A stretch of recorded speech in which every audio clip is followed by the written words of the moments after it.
नमस्कार सर्वांना. श्री स्वामी समर्थ. स्वामी समर्थांना नमस्कार करून तुम्हा सर्वांच्या ज्या काही इच्छा आहेत, आपल्या सर्वांच्या ज्या काही इच्छा आहेत, आपली जे काही ध्येय आहेत ते आपण लवकरात लवकर पूर्ण करण्यासाठी स्वामींनी आपल्याला आशीर्वाद द्यावा असं मी त्यांना मागते.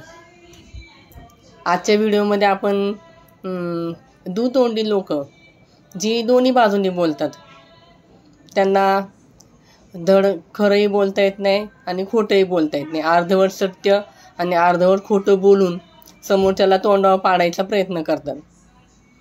तर अशी दुतोंडी लोक ही आपला समोरच्याचा जेवढा अपमान करता येईल तेवढा अपमान करण्याचा प्रयत्न करतात. त्याच्यावर जेवढे खोटे नाटे आरोप लावण्यात येतील तेवढे लावण्याचा प्रयत्न करतात. ते तेव्हा तो व्यक्ती त्यांच्यापेक्षा लहान आहे की त्यांच्यापेक्षा मोठा आहे याचा सुद्धा ते विचार करत नाहीत.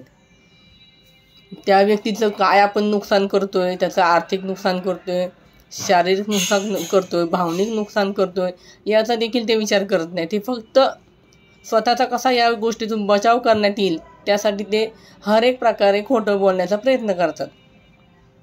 मग भले तुम्ही त्याच्यामध्ये पूर्ण उद्ध्वस्त झालात, तुमचं आयुष्य त्याच्यामध्ये एका खोटं बोलण्यामुळे जर एखाद्या व्यक्तीचं आपलं पूर्ण आयुष्य बर्बाद होणार असेल तर ते आपण खोटं बोलावं का एवढी सुद्धा त्याला अक्कल नसते.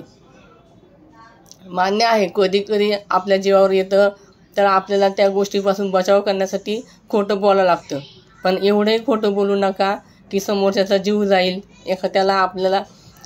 एखादी व्यक्ती आयुष्यामध्ये कुठल्याही व्यक्तीला स्वतःच्या पायावर उभं राहण्यासाठी बळ देणं हे जेवढं महत्त्वाचं असतं आणि जेवढं चांगलं काम असतं तेवढं वाईट काम तुम्ही एखाद्याचं आयुष्य उद्ध्वस्त करू नका. का तर फक्त स्वतःचा बचाव करायचा आहे ते खोटं बोलून.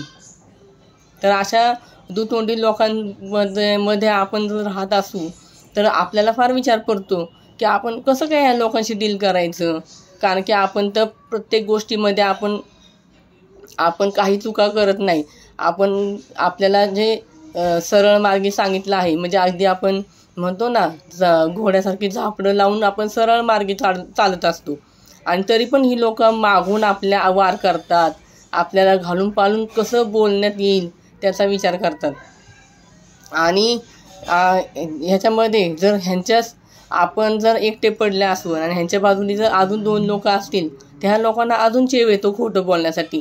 पण त्यांच्याबरोबरची जी बाकीची दोन लोक असतात, 2-4 काही लोक असतील तर ती त्याला सांगत नाहीत की बाबा असं खोटं बोलू नको. कारण की तुम्हाला म्हणलेलंच आहे कुणीतरी की तुम्हाला एक खोटं बोलण्यासाठी ते लपवण्यासाठी 10 खोटं बोलावं लागतात.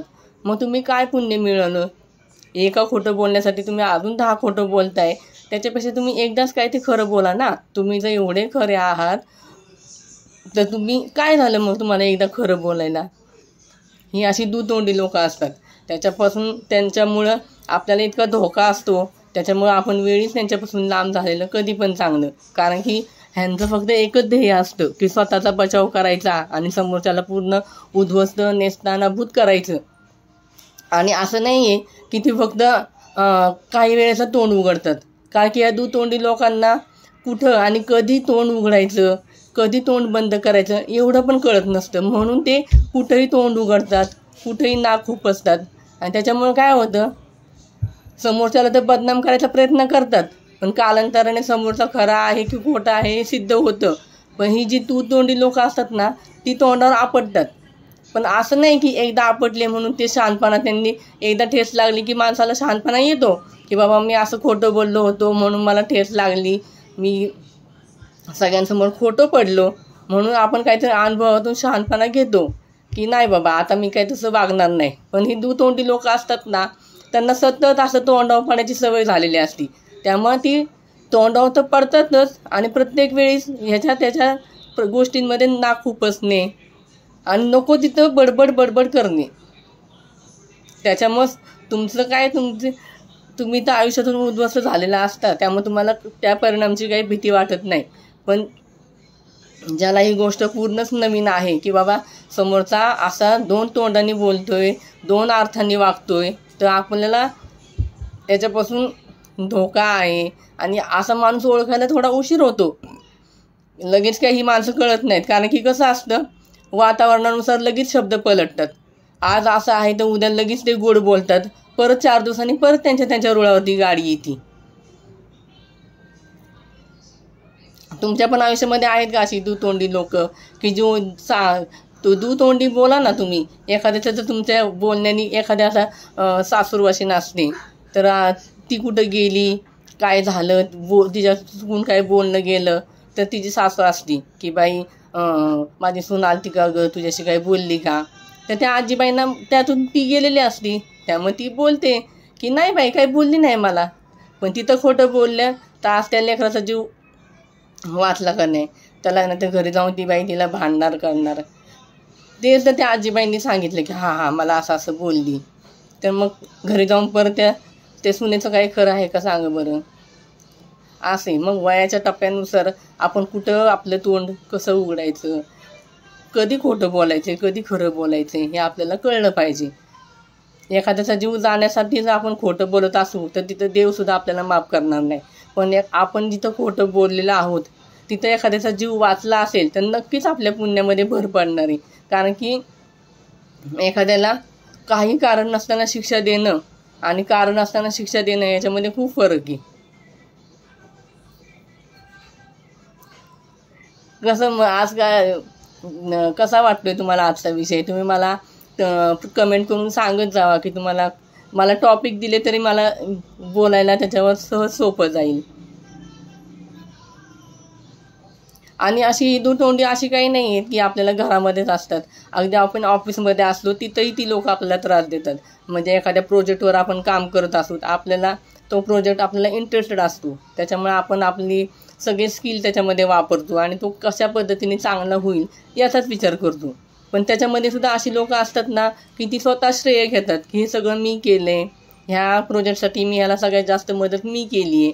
पण आपल्या जीवाला माहिती असतं की आपण याच्यासाठी रात्रंदिवस कष्ट घेतलेले आहेत, आपले जे काही स्किल आहे ते योग्य प्रकारे वापरून हा प्रोजेक्ट छान प्रकारे केलेला आहे. पण असा येतो एखादा आणि स्वतः सगळं श्रेय घेऊन जातो. ते एका दिवसापुरतं असतं, पण तुम्हाला जर चांगलं वागायचं असेल, तुमचं मेल्यानंतर सुद्धा नाव निघावं असं तर तुम्हाला वाटत असेल तर तुम्ही स्वतःपासूनच चांगलं वागायची सुरुवात करा. काही लोक असे आयुष्यभर रडत असतात की माझं मी करतो मला कोण मदत करत नाही, मला हे करत नाही. तर ती वेळ तुम्ही स्वतः तुमच्यावर आणलेली असते. कारण की तुम्ही जर दुसऱ्यांना त्यांच्या संकटाच्या वेळी योग्य मदत केली, स्वतःचा स्वार्थ बाजूला ठेवून जर तुम्ही मदत केली तर ती लोक तुमच्या मागं उभं राहणार ना. पण जेव्हा ती लोक अडचणीमध्ये असतात तेव्हा तुम्ही तुमचा स्वार्थ जवळ ठेवून त्याच्याशी कपटी भावनेने त्याला मदत करता, मग ती व्यक्ती तुम्हाला कशी परत चांगल्या भावनेने मदत करेल. त्यामुळं तुम्हाला जर एखाद्याला मदत करायची असेल तर तुम्ही निस्वार्थ आणि कपटीपणा बाजूला ठेवून मदत करा. तर ती जाणीव राहते समोरच्याला की हा बाबा ह्या व्यक्तीने मला योग्य मदत केली, त्याच्यामुळे मला आज हे चांगले दिवस आलेले आहेत. पण तुम्ही कपट मनामध्ये ठेवता आणि सांगता की आता माझं नाव घे, मी तुझं खूप चांगलं केलं. असं कसं हो? तुम्ही वागताना चांगलं वागा की जेणेकरून तुम्हाला मदत करायला, तुम्ही मदत करू नका म्हणले तरी तुमच्यासाठी 10 जण उभे राहिले पाहिजेत की हा बाबा मी तुला मदत करतो म्हणून. पण त्याच्यासाठी तुमचं तोंड चांगलं पाहिजे. तुम्ही तुमच्या तोंडाने जेवढी 4 माणसं आपुलकीची आणि जवळ करताल तेवढे तुम्हाला संकट कमी भोगावं लागतील. तर तुम्ही तुमच्या तोंडाने अशी माणसं तोडत गेलात तर तुम्ही कशी काय अपेक्षा करता की ह्या माणसाने आम्हाला मदत केली पाहिजे. पण ह्या लोकांना तेही कळत नाही. त्यांना वाटतं अमक्या वेळी मी तुला मदत केली होती. अरे मदत केली होती पण त्या मदतीचा काही उपयोग झाला नाही का, तू तुझा त्याच्यामध्ये स्वार्थ ठेवून मदत केली होती आम्हाला, पण आमच्यावर वेळ वाईट होती म्हणून आम्ही शांत बसून जी काही मदत केली ती स्वीकारली.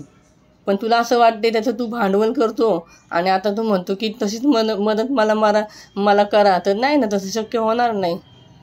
त्याच्यामुळं जसं म्हणलेलं आहे, जैसे ज्याचे कर्म तसे फळं देतो ईश्वर. तर तुम्ही चांगलं कर्म करा, तुम्हाला त्याची चांगली फळं मिळतील. तूच आहे तुझ्या जीवनाचा शिल्पकार. आपलं जीवन आहे, आपलं सुंदर असं जीवन, आपलं छान असं व्यक्तिमत्व तुम्ही छान तयार करा की जे एखादं शिल्प असतं ना, तो शिल्पकार जसं घडतो तसंच हे आपलं शरीर आहे. ते आपल्याला देवाने दिलेलं आहे. तर जे काही आपले आनंदाचे दिवस आहेत, काही दुःखाचे पण येतात, पण जे काही आनंदाचे दिवस आहेत त्याच्यामध्ये आपल्या व्यक्तिमत्वाला छान असं पैलू पाडून घ्या तुम्ही, की जेणेकरून तुमचं नाव निघेल की हा बाबा ही व्यक्ती चांगली होती आणि हिच्याकडे काहीतरी आदर्श गुण आहेत जे आपल्याला मध्ये पण आले पाहिजेत. असं व्यक्तिमत्व तुम्ही घडवा. पण सतत आयुष्यामध्ये रडणं की मला हे नाही आहे, मला ते नाही आहे, तर तुम्हाला देव कधीच काही देणार नाही. एका जागी बसून जर तुम्ही रडत असाल ना की मला हे सगळं एका जागी बसून सगळं मिळालं पाहिजे, तर तसं कधीच होत नसतं. तर एखादी गोष्ट तुम्हाला मिळवायची असेल तर त्यासाठी तुम्हाला हातपाय बसल्या जागेवर का होईना पण हलवावं लागतील, तेव्हा ती गोष्ट तुमच्यापर्यंत येणार आहे. तुम्हाला चांगलं नाही तुम्हाला हातपाय हलवता येत, तर तुमच्या तोंडाचा गोडवा असेल तर ती चार लोक येऊन तुमच्या हातात ती गोष्ट देतील. पण तेवढा तर तुम्ही गोडवा ठेवा ना तुमच्या तोंडामध्ये. पण आपण असं दोन तोंडांनी बोलणाऱ्या लोकांकडनं आपण अपेक्षा ठेवणं चुकीचं. कारण की ती जशी वेळ पलटते ना तशी ती पलटतात. सापाचं कसं असतं, तो जर आपल्याला डसला आणि निघून गेला तर आपला जीव वाचू शकतो, पण त्यांनी जर तीव्रतेने आपल्याला दंश केला असेल तर आपल्याला जागेवर सुद्धा जीवाला मुकावं लागतं. म्हणून अशी लोक ही सापाच्या जातीतलीच म्हणावं लागतील.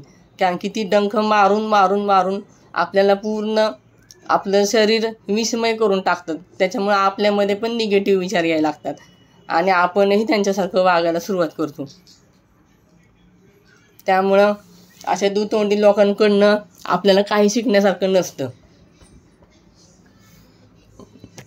एवढं शिकण्यासारखं आहे की ह्यांच्यासारखं आपण वागलं नाही पाहिजे.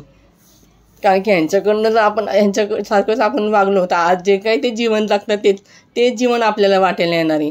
मग आपलं चांगलं सरळ सोपं जीवन अशा लोकांच्या मागं लागून का आपण वेडी वाकडी वाट धरायची आणि आपल्या चांगल्या फुलासारख्या वाटेवर काटे पेरून घ्यायची? तुम्हीच सांगा मला. म्हणून अशा दुतोंडी लोकांपासून वेळीच सावध राहिलेलं बरं.